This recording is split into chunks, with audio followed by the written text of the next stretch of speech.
have made comments. You can find those on our website, Wrdw.com. We'll continue to follow this developing news there and on air. And we're on your side with a safety alert. The South Carolina Department of Public Health gave a rare weekend update to the measles outbreak.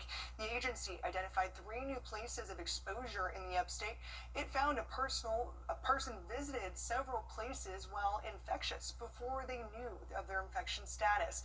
The Nosedive Restaurant and Best Buy in Greenville, along with the Spartanburg Library, became places of exposure.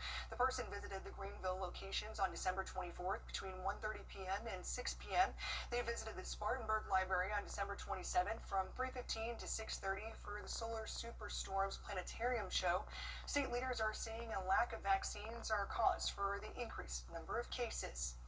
We are seeing a higher number of vaccine-preventable disease outbreaks in the upstate, which is an area of our state that has among the lowest vaccination coverage. So, as we would expect with lower vaccination coverage for other vaccine-preventable diseases, officials stress vaccination remains the most effective way to prevent measles and say MMR shots are available through doctors, pharmacies, and local health departments.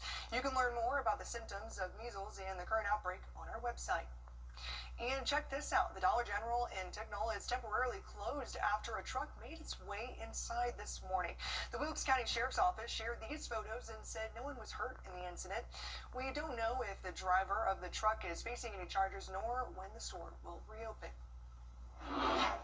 And the new year is a time for reflection as people look to improve as well as be thankful for what they've accomplished. Businesses downtown are also doing some reflecting and making goals for 2026.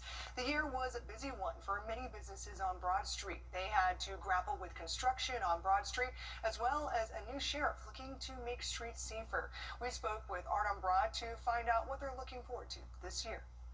We are just looking forward to putting all of the madness of the holidays behind us and continuing to see our everyday regular patron and then the new customers that come in because they're here for a convention or maybe they're passing through on a road trip. And I feel confident that we'll continue to see, good business throughout the year. Coming up on News 12 at 11 o'clock, we'll talk to more businesses about what they're looking forward to in the new year, as well as what worked for them in 2025. All right, now that the rain has gotten out of here, our temperatures are going to go up, up, up. We'll talk about how high coming up just after the break. When you visit or work with Parker's Kitchen, your support makes a difference. You've helped us rank as Best Workplace in America. None of this happens without you. Thank you. I'm Mike Costello. Well, definitely looking forward to those 70s coming up. Thanks, Malik. And already, millions of Americans are dealing with wintry weather and the home heating bills that may go with it. They come on top of paying more for groceries and housing compared to just a few years ago. Usher Karashi looks at what may be driving up your costs and how you can save money. Bundle up, this winter has already been a cold one and more frigid air is on the way. Heating bills are already climbing due to higher demand and delivery costs and surging power usage. Experts predict a more than 9% jump from last year, costing homeowners with electric heat more than $1,200 for the season and natural gas homeowners around $700. There are ways to lower your energy costs, and it starts with a home audit. To walk us through how that works, we're joined by building consultant Justin Castronova. Justin, where should you start? The best place to start, Usher, would typically be your doors and windows around the exterior of the home. In this home in particular, we can actually see there's holes here and you can feel the cold air blowing through these gaps. Tackle the obvious leaks. Maintaining your weather stripping, caulking around the inside and outside with the appropriate caulk because there is different kinds. And then around the outlets, you could spray foam around it after turning off the power, of course. And then they do make gasketed covers with a weather seal to minimize the drafts. Fireplaces may be festive, but they could cost you. A fireplace doesn't necessarily always heat your house. No. Very limited amounts do. Most would lose more heat than it would create. Another cost-saving upgrade, newer appliances. And this unit is energy rated. It's an upfront cost that saves you long term. Anywhere from $10 to $50 a month, depending on the size of the appliance and how many you have. And in older homes, to help bring bills down, just look up. In this attic in particular, there's not anywhere near enough modern insulation. You have about 1 to 2 inches, and normally I would want to see 1 to 2 feet. Some utility companies will give you a free home energy audit or even incentives to help you make energy saving upgrades. If you're struggling with high energy bills, there are state and federal programs that can help you cut costs. You can also reach out to local nonprofits and your utility company to find out about grants or payment plans.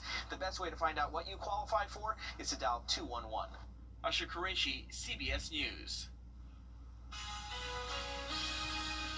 South Carolinians are going to get citations for using devices while driving soon. Coming up, learn how many warnings they've been giving out. You know what our kids don't want? First Alert Radar, powered by Jim Hudson Automotive Group.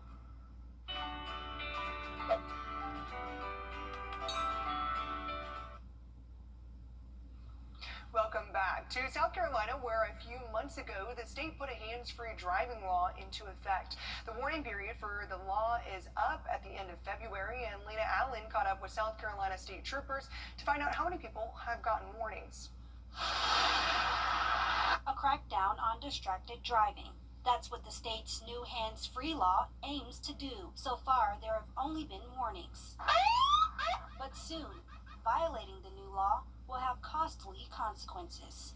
Here in the next couple months, it's going to start affecting people's wallet, you know. Master Trooper William Bennett says Highway Patrol is actively educating drivers. The law went into effect on September 1st. It banned drivers from holding or supporting a cell phone.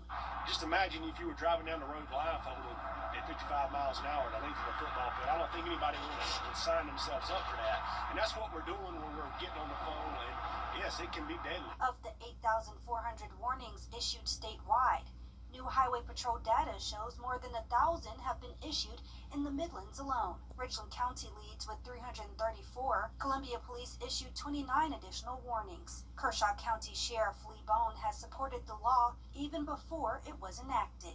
One of his deputies survived being hit by a distracted driver in 2019. And we're lucky she's alive today. He says the law has been a lifesaver, making it easier for bad drivers to be held accountable.